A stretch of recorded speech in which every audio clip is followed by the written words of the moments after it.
নমস্কার।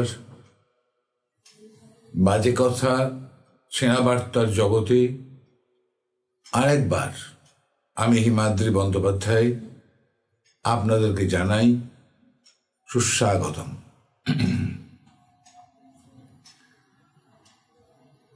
আজকে যে বিষয় নিয়ে আপনাদের সাথে কথাবার্তা বলবো সেটি বিতর্কিত হতে পারে।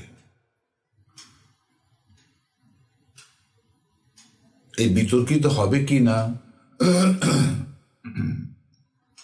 এই বিতর্ক আমার ক্ষেত্রে ক্ষতিকর হবে কি না, এই সমস্ত ভেবে তো কথাবার্তা বলা যায় না। মানুষের বাক স্বাধীনতা, মানুষের চিন্তন স্বাধীনতা থাকি এবং সে সেটা প্রকাশ করে এবং তা অন্যের সাথে ভাগ করেও নেয়। তেমন একটি বক্তব্য আজকে আপনাদের সামনে আমি নিয়ে এসেছি। বক্তব্যের শেষে দেখবেন যে আমার বক্তব্যের সঙ্গে আপনারা সহমত পোষণ করছেন কিনা, না বিরুদ্ধ মত পোষণ করছেন, আমায় মন্দ বলবেন কিনা, না আমার প্রশংসা করবেন। দেখুন, যখন আমরা ছোট ছিলাম, না আমি আসলে আমার ছোটবেলাকার স্মৃতি রোমন্থন করতে চাইছি না, আমি রোমন্থন করিই না, অন্য প্রসঙ্গ বলছি। আমরা যখন ছোট ছিলাম তখন আমাদের কাছে টেলিভিশন, মোবাইল ফোন ইত্যাদি ছিল না, ইন্টারনেট ছিল না। আমাদের যে আমোদ প্রমোদ, প্রাত্যহিক আমোদ প্রমোদ, দৈনিক আমাদের বিনোদন, অ্যামিউজমেন্ট, এন্টারটেইনমেন্ট, এগুলো দুটি ক্ষেত্রে বিভক্ত ছিল। একটা আউটডোর, একটা ইনডোর। অনেকে আউটডোরের আমোদ প্রমোদে ভালোবাসে, তারা ফুটবল খেলতো, ক্রিকেট খেলতো, হাডুডু খেলতো, খো খো খেলতো, এসব খেলতো, ভলিবলও হতে পারে।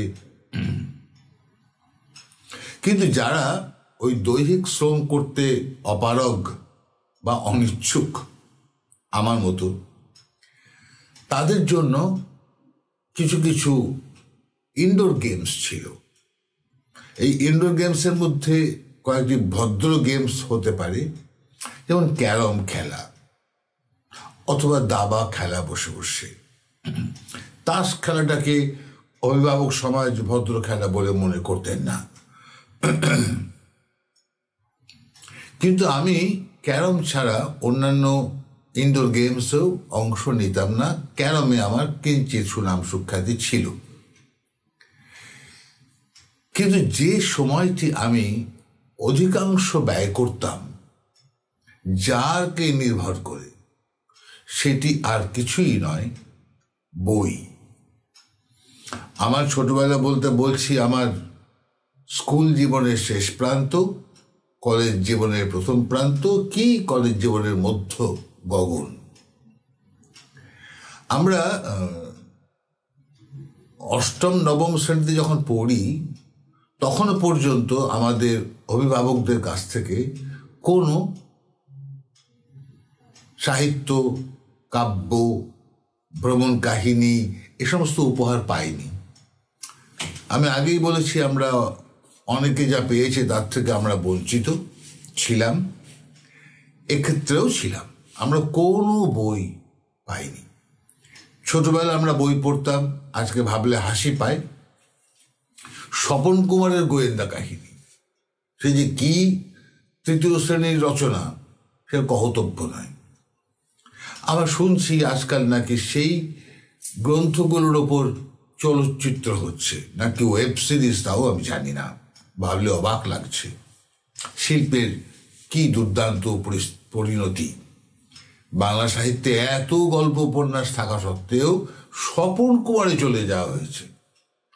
এখনো সত্যজিৎ রায়ের সমস্ত গোয়েন্দা কাহিনী নিয়ে চলচ্চিত্র হয়নি, শরদিন্দু নিয়েও হয়নি, তথাপি স্বপন কুমারে যাওয়া হয়েছে। কার মস্তিষ্ক প্রসূত এই ভাবনা জানি না। যাই হোক, আমরা ওই চটি স্বপন কুমারে বই পড়তাম এবং রুদ্ধশ্বাসে গিলতাম, কারণ তখন কোনো ভালো গোয়েন্দা কাহিনী আমরা পড়ার অভিজ্ঞতা পাইনি। কোথা থেকে ওই বইগুলো পেতাম জানি না। আমরা টিফিনের পয়সা পেতাম না, মানে আমি পেতাম না অন্তত। ফলে সেই টিফিনের পয়সা বাঁচিয়ে স্বপন কুমার কিনেছি এ কথা বলা যাবে না। কোথা থেকে সংগ্রহ করতাম আর পাঠ্য বইয়ের আড়ালে ঢুকিয়ে দিয়ে ওগুলো পড়তাম, আবার রেখে দিতাম লুকিয়ে, আবার পরে ফেরত দিতাম, আজ মনে পড়ে না। কারণ আমাদের অ্যামিউজমেন্টের, এন্টারটেনমেন্টের, আমোদ প্রমোদের, বিশেষ করে আমার কাছে ওই বইই ছিল সবচেয়ে বড় অবলম্বন। যখন আমি বড় হলাম, নবম, দশম, একাদশ শ্রেণীতে চলে গেলাম, তখন যে গ্রন্থগুলো পড়লাম সেগুলো নাকি আমার পড়ার বয়স নয়, হতে পারে, তবুও পড়লাম। এই পড়ার মধ্য দিয়ে আমার ছাত্রজীবন কেটেছে। প্রচুর এই ধরনের পাঠ্যসূচি বহির্ভূত বইপত্র পড়া। এর মধ্যে প্রবন্ধ নিবন্ধ আছে, ভ্রমণ কাহিনীও আছে। ধীরে ধীরে পড়া, এই পাঠ্যসূচি বহির্ভূত জিনিসপত্র পড়া একটা নেশায় পর্যবসিত হলো। আর সে নেশা আজও কাটল না। আজ আমার চোখের দৃষ্টি ৮০ ভাগ নেই, তাই আর পড়তে পারছি না। এটা আমার বড় একটি আক্ষেপ। দৃষ্টি যাবো যাবো করছে, কোনো আক্ষেপ নেই। আমি অন্ধ হয়ে যাচ্ছি, কোনো আক্ষেপ নেই। একটি আক্ষেপ, আমি পড়তে পারছি না, আমি লিখতে পারছি না। লেখা শুরু করেছি অনেক পরে, সেটি আজকের আলোচ্য বিষয় নয়। আজকের আলোচ্য বিষয় বই এবং তা পাঠ। আমরা যখন ছোট ছিলাম তখন বই পাওয়া যেত যে দোকানগুলোতে, খুব বেশি বইয়ের দোকান ছিল না, যে দোকানগুলোতে পাওয়া যেত সে দোকানগুলো ছিল প্রশস্ত, বড় বড়, এবং তার মধ্যে অনেকটা ঢুকে গিয়ে বই পছন্দ করা যেত। ছেলে মেয়েরা বা ভদ্রলোকেরা ভেতরে ঢুকে যেতেন, ঢুকে গিয়ে ঘুরে ঘুরে ঘুরে ঘুরে শেলফ দেখে দেখে বই পছন্দ করে কিনা ওখানে পেরে নিতেন, পেরে নিয়ে কাউন্টারে দিতেন, কাউন্টার দাম টাম সব লিখে দিত। কিন্তু আজ তো তা নেই। আজ তো সমস্ত বইয়ের দোকান কাউন্টার কেন্দ্রিক হয়ে গেছে। অর্থাৎ আপনি গিয়ে একটি বইয়ের নাম, বইয়ের লেখকের নাম, প্রকাশকের নাম, এমনকি প্রকাশকের ঠিকানা পর্যন্ত দিলে তারা বইটি সংগ্রহ করে আপনাকে দেবে। আর যদি তাদের গুদাম ঘরে সেই বই থেকে থাকে বা দোকানে থেকে থাকে, দোকানে শোকেস আছে, যদি থেকে থাকে সেখান থেকে আপনাকে দেবে। আর ঘুরে ঘুরে আপনি বইটি পছন্দ করতে পারবেন না। সুতরাং যে বইয়ের নাম আপনি জানেন না, প্রকাশকের নাম আপনি জানেন না, সে বইটি আপনি কিনতে পারবেন না, চোখেও দেখতে পাবেন না। আমি জানি না যারা ক্রিকেট খেলতো, ফুটবল খেলতো, তারা ভবিষ্যতে সেই বিনোদন থেকে কি পেয়েছে, কিন্তু আমার বিনোদন থেকে আমি প্রভূত পেয়েছি। আমি ছিলাম একটি ছোট্ট পুঁটি মাছ, আজকে সরপুঁটি হয়েছি। আমার আকার, আকৃতি এবং অন্যান্য গুণাগুণ অত্যন্ত বেড়েছে। রোহিত মৎস্য হয়েছেও বলতে পারেন। বই ছাড়া এটা হওয়া সম্ভব ছিল না। যাই হোক, আমার বিষয় থাক। এই যে বইয়ের দোকানের মধ্যে ঢুকে আমরা বই পছন্দ করতে পারছি না, সে সুযোগ পাচ্ছি না, এই জন্যই বই মেলার আয়োজন করা হলো। আমি যদি ভুল না করি তাহলে 1975, 76, 77 এই সময় কলকাতা আন্তর্জাতিক বইমেলা শুরু হয়।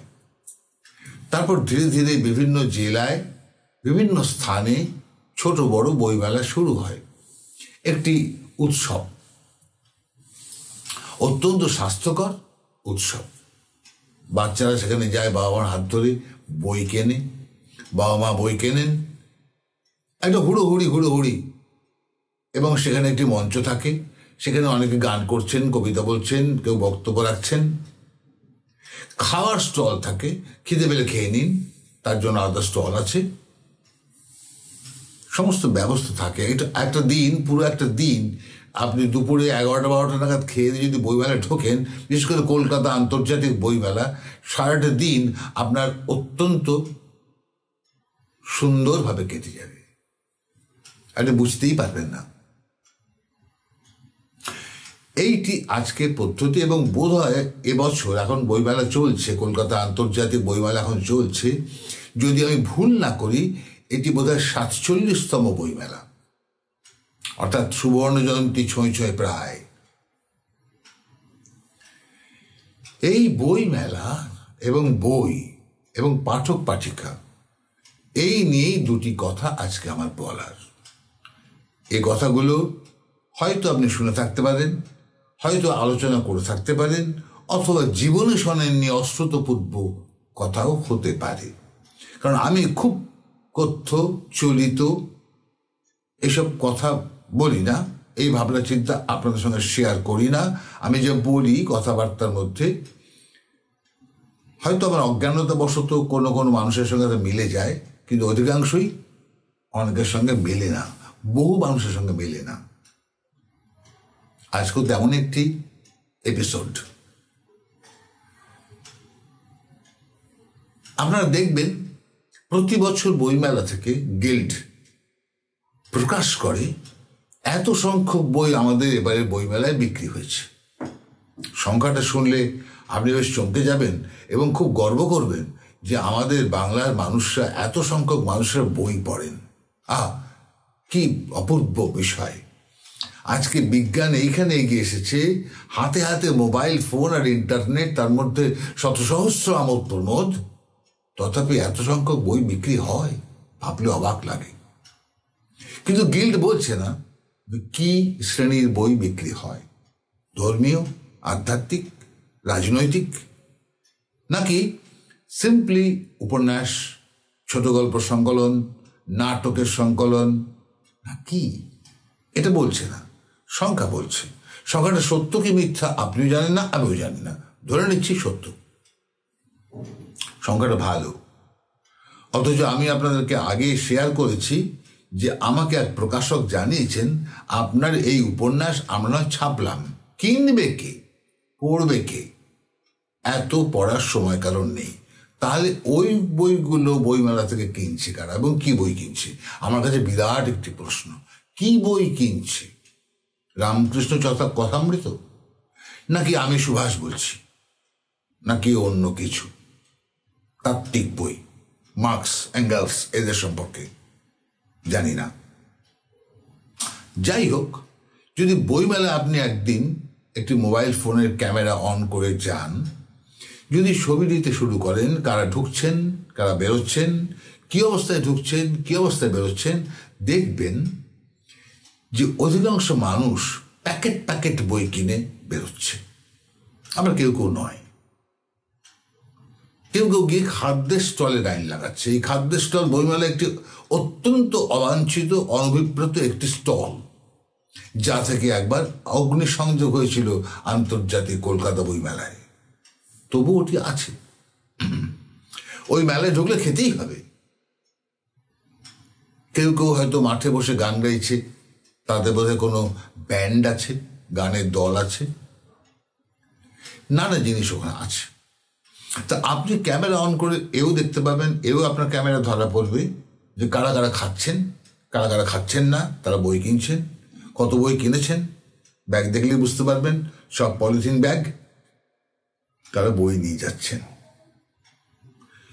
প্রত্যেক বছর যদি বাবু 5টি করে বই কেনেন, আজ তার বয়স 60-65, তাহলে 47 বছরে 47x5 এত বই কিনেছেন তিনি।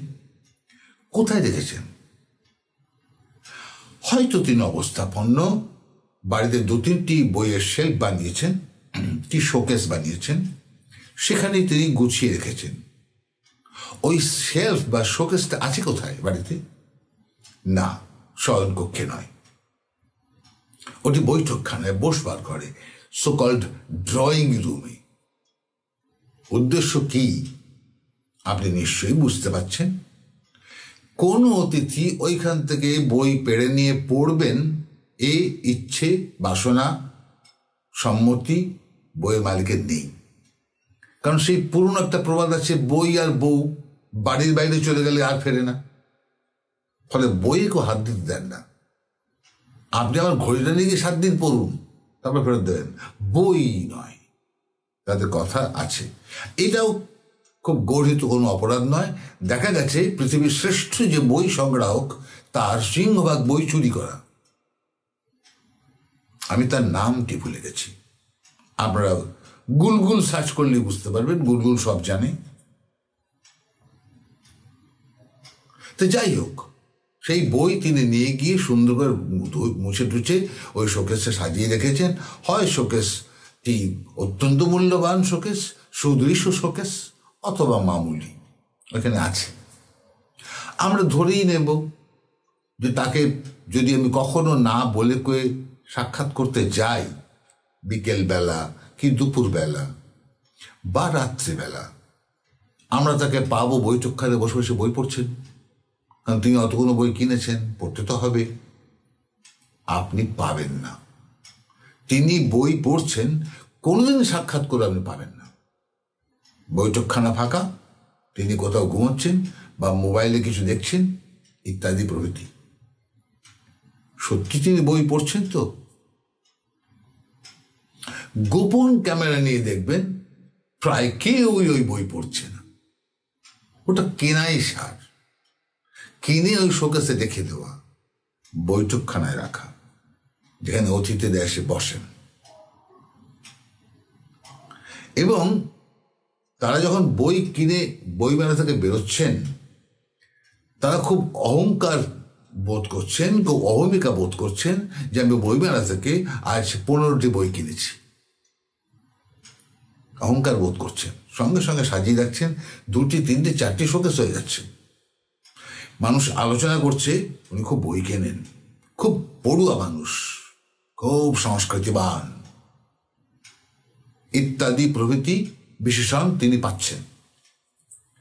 আদৌ তিনি বই পড়ছেন কিনা কেউ জানে না। অন্তত তার আচার আচরণ, তার কথাবার্তা, তার চাল চলন, তার পোশাক পরিচ্ছদ বলে উনি বোধহয় বইটি পড়ছেন না। আমরা কখনোই ভাবছি না তিনি অশ্লীল বই কিনে নাকি জমাচ্ছেন, তাহলে বৈঠকখানা রাখতেন না, শয়নকক্ষে রাখতেন। ভালো বই কিনছেন, সেই শরৎচন্দ্রের পথের দাবি হোক বা শ্রীকান্ত।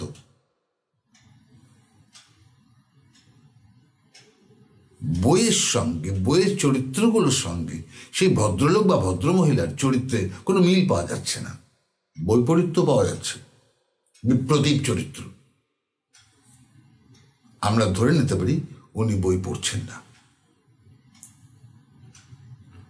এবং আরো একটা কথা মনে হয়, যারা এতগুলো বই উনি বাড়িতে কিনে আনছেন, পড়ছেন না, মানুষকে উনি শো করছেন শোকেসে, এটা ওনার আভিজাত্যের একটা প্রতীক, একটি ছবি অপরের কাছে শো করার জন্য।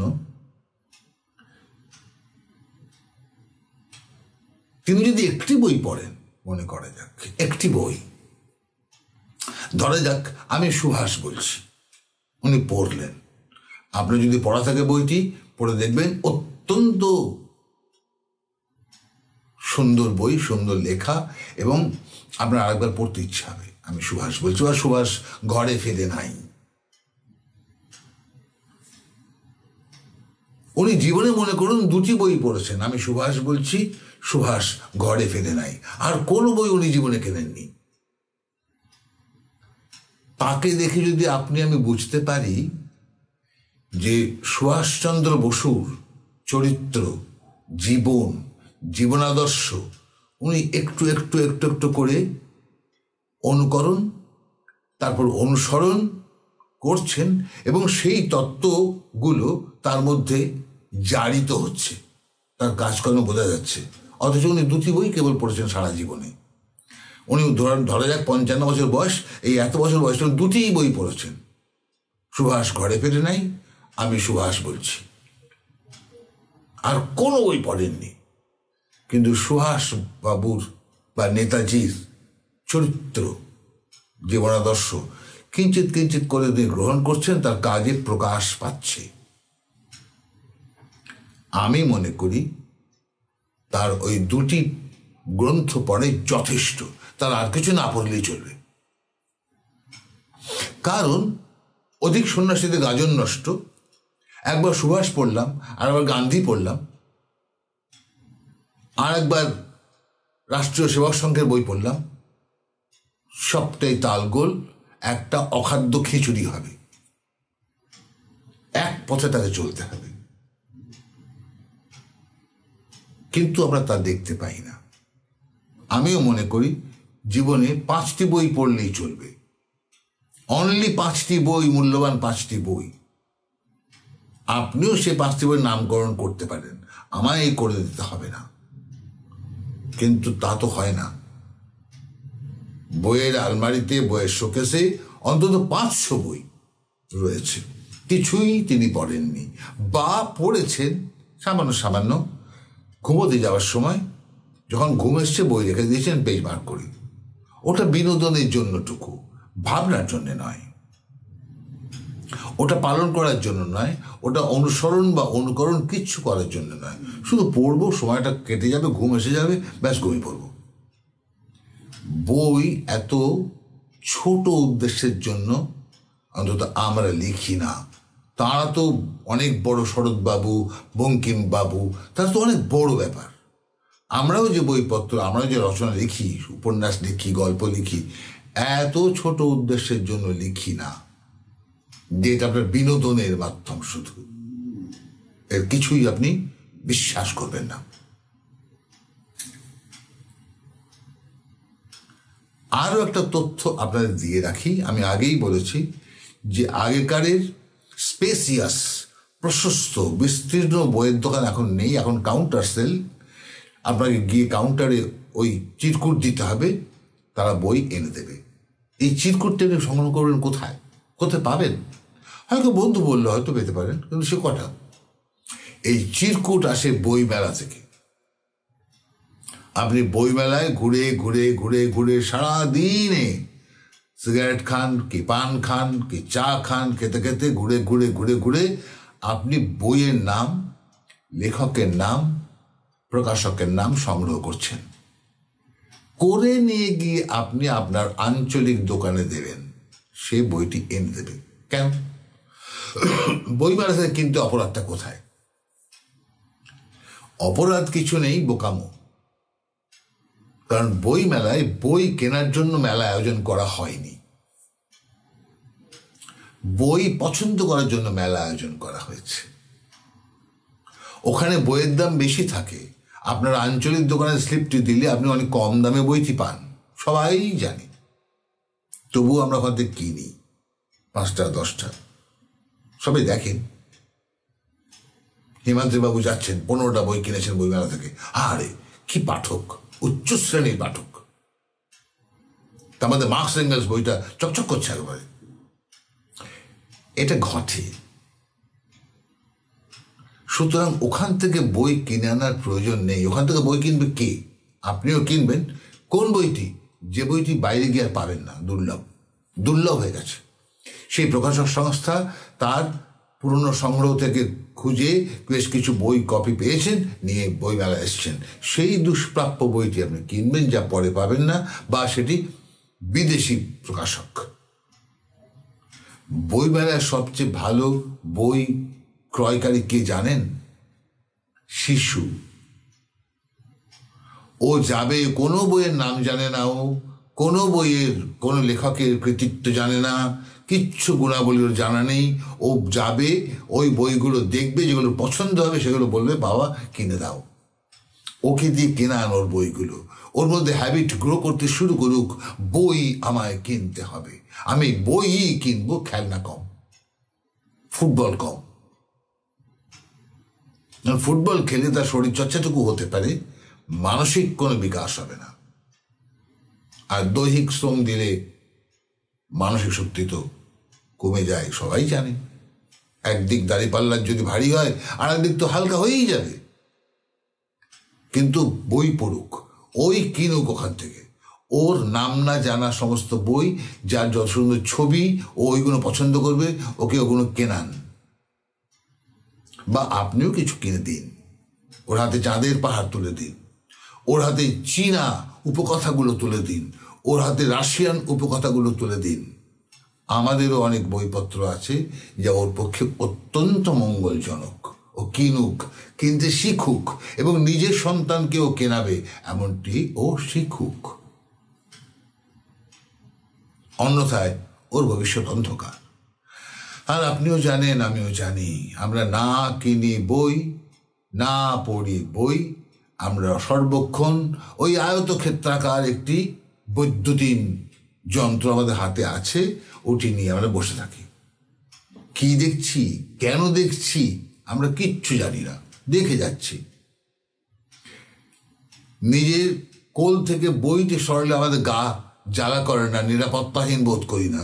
কিন্তু মোবাইল ফোনটি নিজের পকেট থেকে সরিয়ে একবার টেবিলে রাখলে 5 মিনিট পরেই ঘুরে এসে তা আমরা খুলে দেখি। কি দেখি?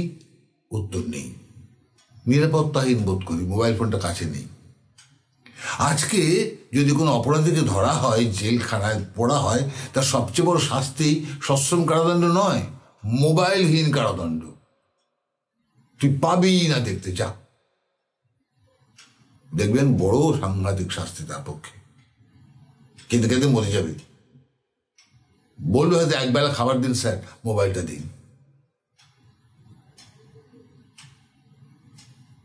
এমনকি সিম লাগবে না, আমি কাউকে ফোন করবো না, সিম লাগবে না, সিমহীন ওয়াইফাই কানেকশন দিয়ে দিন। এমন দাঁড়িয়েছে আজ। সুতরাং বইয়ের উপযোগিতা কি, আজ একটা বিরাট প্রশ্ন।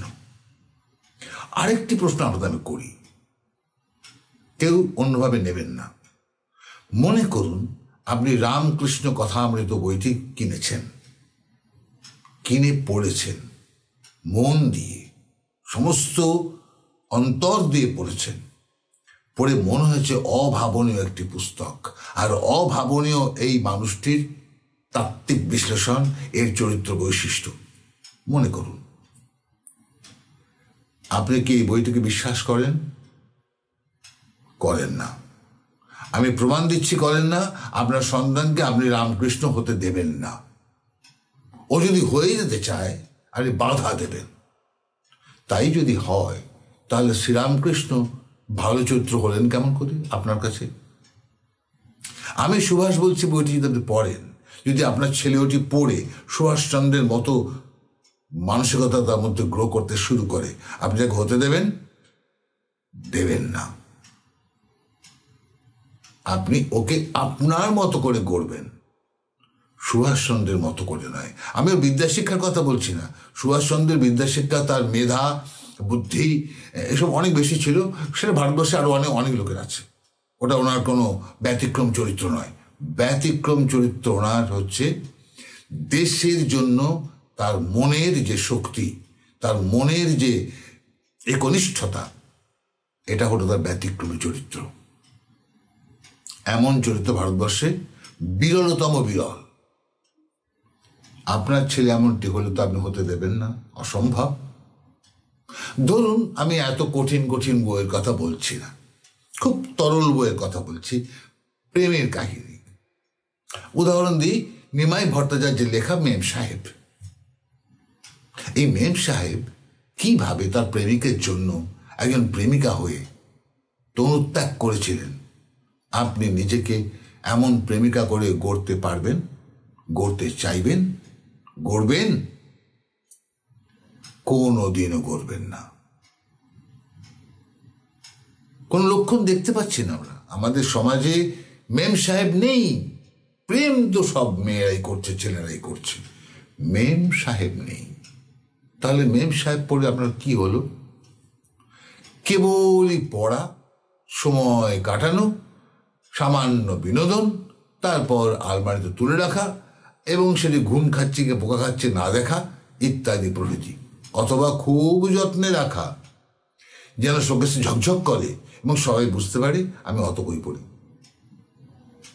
এমনকি এটা শুনলে অবাক হবেন না, অনেক ধনী মানুষ আছেন, তাদের 3-4টি ঘরে শোকেস আছে এরকম অনেক, এবং ঠাসা বই, একটিও বই নয়, কাঠের কাট আউট। তার অর্থ আছে, তিনি ওই বইয়ের থেকে বেশি অর্থ ব্যয় করে ওই কাঠের কাট আউট করে গেছেন। ওটি হাতে নিয়ে পড়তে দেখলে দেখবেন ওটা একটা কাঠের কাট আউট মাত্র, আর কিচ্ছু না। যদি বলেন যে এমনটা রেখেছেন কেন, সে বলবে শুনেছি দেখেছি যাদের হয়তো বই থাকে তিনি খুব সম্মানীয়, তাই করেছি। এই তো হলো বই, পাঠক পাঠিকা, বইমেলা ইত্যাদির বিষয় আশয়। অনেকদিন ধরেই ভেবেছিলাম এই কথাগুলো বলবো। হ্যাঁ, আমার 43 বছর শিক্ষকতা জীবনে আমার ছাত্রছাত্রীরা এসব কথা জানে, আমার থেকে জানে। আপনি আমার ছাত্রছাত্রী নন, কেউ আমার থেকে বয়স বেশি, কেউ আমার চেয়ে বয়স কম, হয়তো আমার ছাত্রছাত্রী নন। আপনার এসব কথা যা আমি আজকে আলোচনা করলাম, যে কথাবার্তা বা যে কথা ছেঁড়া বার্তার জগৎ থেকে, আপনার শোনা আছে কিনা আমার জানা নেই। তবে একবার শুনে নিন, ভাবুন। যদি মন্দ কথা বলে থাকি আমি, আমার সমালোচনা করুন, কুৎসা করুন। কেবল শিক্ষক তো, শালীনতা এবং যুক্তি সহযোগে করবেন। আর যদি মনে হয় যে অত্যন্ত মূল্যবান কথা আমি আজকে বলে ফেললাম, যে কেউ বলে না, অনালোচিত বিষয় বলে ফেললাম, তবে লাইক দেবেন। যে একটু স্পর্শ মাত্র একটা চিত্রের ওপর, একটা আইকনের উপর স্পর্শ, সাবস্ক্রাইব করবেন। একটা স্পর্শ, আপনার কিচ্ছু ব্যয় করতে হবে না, একটা স্পর্শ। আর একটা ঘন্টার চিহ্ন আছে, তার উপর একটা স্পর্শ। আপনি পরবর্তী কথাবার্তার এপিসোড এমনি পেয়ে যাবেন। এটি আমার অনুরোধ। এইটুকুই আজকে বক্তব্য ছিল। আজ আর বেশি রাত আপনাদের করব না। আপনাদের সকলকে শুভেচ্ছা জানাই। ভালো থাকুন, সুস্থ থাকুন। নমস্কার।